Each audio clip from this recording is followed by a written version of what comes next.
Speculation of LeBron James potentially retiring is still in the ether. Now, personally, I don't buy it. I don't really believe it. I think he's sticking around. I think this is just a tactic for him to put pressure on the front office to make some moves, make some trades, maybe sign some premier free agents to try to get LeBron an opportunity to win an NBA championship. But regardless, sooner or later, LeBron James and Anthony Davis, this relationship is going to break up. Whether it's LeBron retires or LeBron goes plays with his son or Anthony Davis as a free agent, he ends up leaving.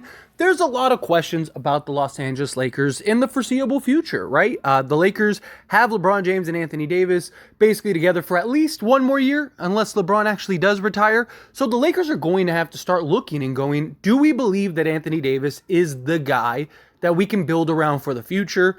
Do we go get another star? Do you go get Kyrie Irving or Trae Young or something like that in order for when LeBron leaves, at least you have Anthony Davis and say a Kyrie or a Trae Young and whatever rotation guys that you have. The Lakers definitely have their work cut out for them this offseason and even next offseason. But one move that could be very interesting, again, this is just exploratory, just an idea, is in regards to the Celtics, right? Because the Celtics are in a lot of the same boats that the Lakers are in. They're very likely going to lose this series against the Miami Heat. They did manage to get one. They didn't get swept. I just think it's a matter of when, not if, that the Boston Celtics are going to lose. And the Celtics have a lot of questions with this duo. Can Jason Tatum and Jaylen Brown, can they actually win an NBA championship? Or are they just one of those teams that are good enough to get there or get close, right? Because every year they're in like the Eastern Conference Finals. It's like, are they just a duo that's really good and is capable of getting there? Think of like a John Stockton and Karl Malone, right? It's like they're good enough and they're one of the best duos there is, but they just can't get over that hump. They just can't win that NBA championship.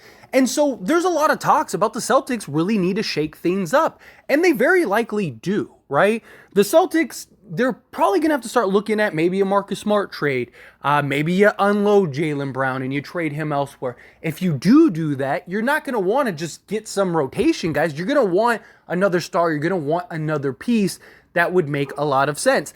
I don't see the Celtics trading Jason Tatum because he's like their guy, and he is the better of the two players. But Jaylen Brown, there was a ton of speculation that Jaylen Brown was leaving the Celtics if he didn't get the Supermax. Now he qualifies for the Supermax. So if any team was going to get Jaylen Brown, they would have to trade for him now, and then they would be able to give him the extension. So if a trade was going to happen for Jaylen Brown, it's going to have to be this offseason, which the Celtics may start exploring. They've already explored trades for Jaylen Brown in the offseason. Jaylen Brown was upset about that and expressed that.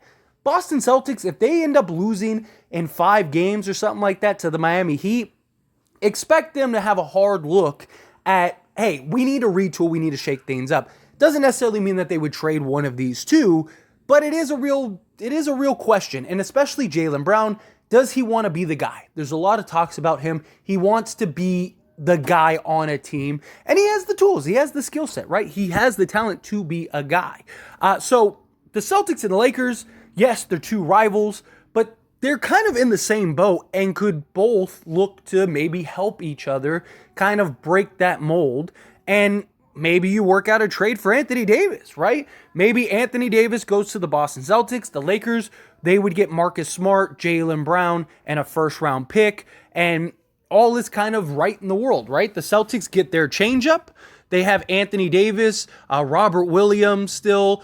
So they would have arguably the best front court in the entire league, especially on a defensive end. You have Jason Tatum as a great perimeter defender. They could still keep Derek White and move him into like that Marcus Smart role where he was a defensive just juggernaut for a guard this year. So you could have the same level of defense, if not better. You get a 25-point-a-game scorer. You get another star. You're getting something in return for Jaylen Brown. And if you're the Lakers, you're getting a young, talented perimeter defender, or 3-and-D style wing that could go put the ball on the deck, be a 3-level scorer. That's kind of a commodity in today's NBA. And so you'd have LeBron James and Jaylen Brown at both wing positions. And at that point, now you just need to look for a serviceable center and kind of start retooling the roster around Jaylen Brown. But also Jaylen Brown being 26, he's young enough to where you could have this rebuild and retool for the future. After LeBron leaves and retires, Anthony Davis, he would be 32 at that point, right? By the time if LeBron rides out his contract. So do you really want to pay Anthony Davis max money going into year 36 with his injury history and stuff like that? Celtics, they're trying to contend for a championship. They may lose Jaylen Brown regardless. Could be a mutually beneficial thing. The Lakers would also get a Marcus Smart in this and another first, in which they could go and take that and maybe move off to go get some other pieces to build around this core. In worst case, think of you got to get a center, but you would essentially have a core of Marcus Smart, Austin Reeves, Jaylen Brown, and LeBron James. With Rui Hachimura still off the bench, you could go and maybe look to take D'Angelo Russell, Malik Beasley, Mo Bamba, and maybe even you take Marcus Smart, right? But let's say you want to keep Marcus Smart. You could take D'Lo, Beasley, Mo Bamba. You would have 3 first-round picks because you'd have the 17th pick this year. You'd have the 29 that you could trade. You'd have the pick that you get from the Celtics, whatever that is. Celtics have a treasure trove of picks. It probably wouldn't be their pick, or it might be. It'd be one of the least favorable of what they have, but still, it's another first. And the Lakers have 4 seconds. Maybe you could go get another star or another piece or something, right? Like maybe you could make a move to try to go and add some depth and add some talent and kind of start retooling.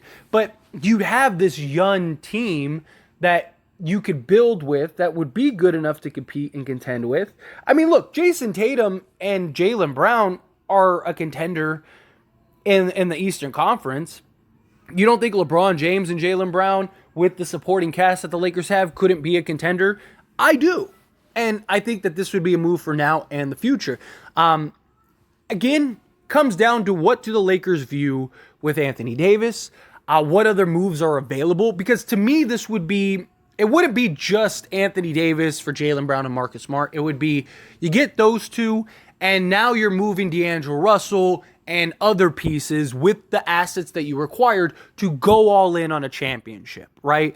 That's the move that I would be looking to make if I was the Lakers, right? Can you find something that is out there that gets you that third guy? Maybe you're still going after Kyrie, right? Maybe now at that point you're like, I got Jaylen Brown for the future.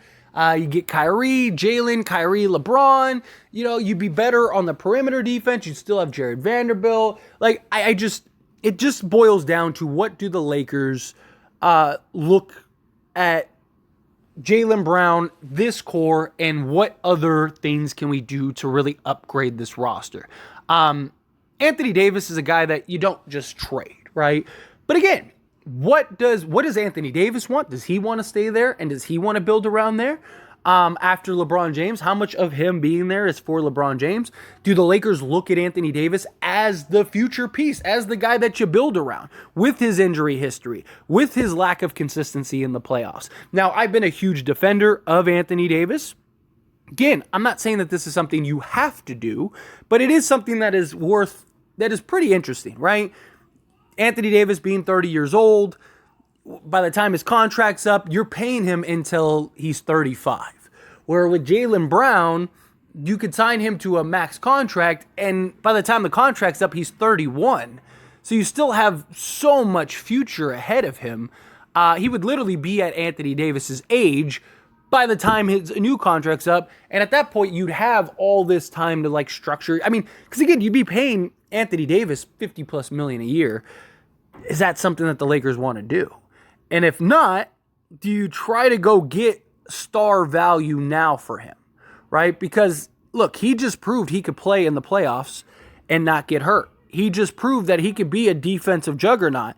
And, he at times could be a great offensive weapon, right? With the Boston Celtics and their ability to shoot the 3 ball and just the pieces that they have, Anthony Davis may be even more effective. So, the Lakers would still have pieces to make moves. I don't know. I don't think it's the worst thing ever. right? Jason Tatum, Anthony Davis is still a contending team, especially with the rest of their roster. They kind of get a little bit of a shakeup. There you go. You also, if you're the Lakers, you got LeBron James for another year. You got Jaylen Brown, who's, in many ways a dog. He could be a guy that can take over games. We've seen him close down stretches.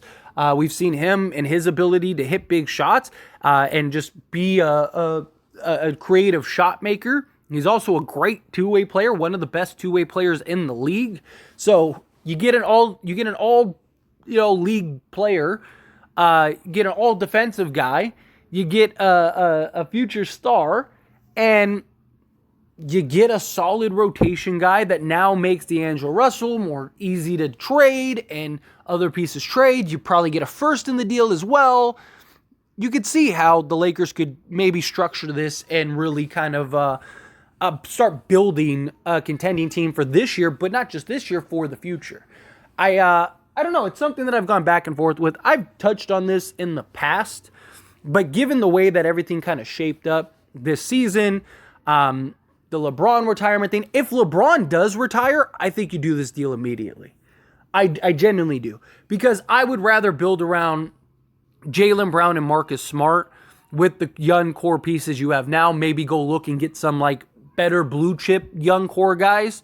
And now you got kind of that Jaylen Brown as your starting point, which isn't a bad starting point at all. So I think this is a trade that you consider regardless, in my opinion. Because even Marcus Smart is only 29, right? So he's still a young enough piece for the future. But I just think if this is a trade that really could be on the table, and look, this is something that was talked about and explored before.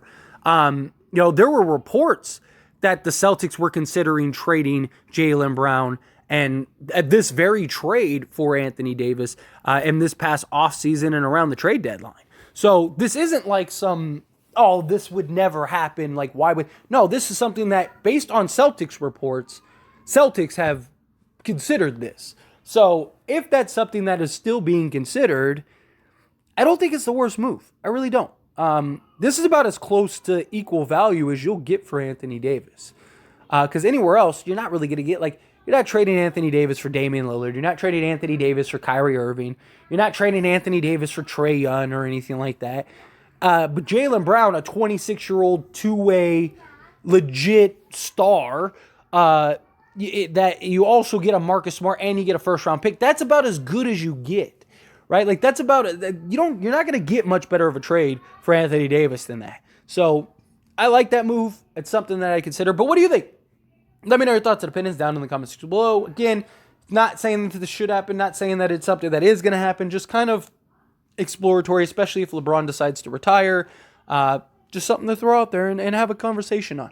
So let me know.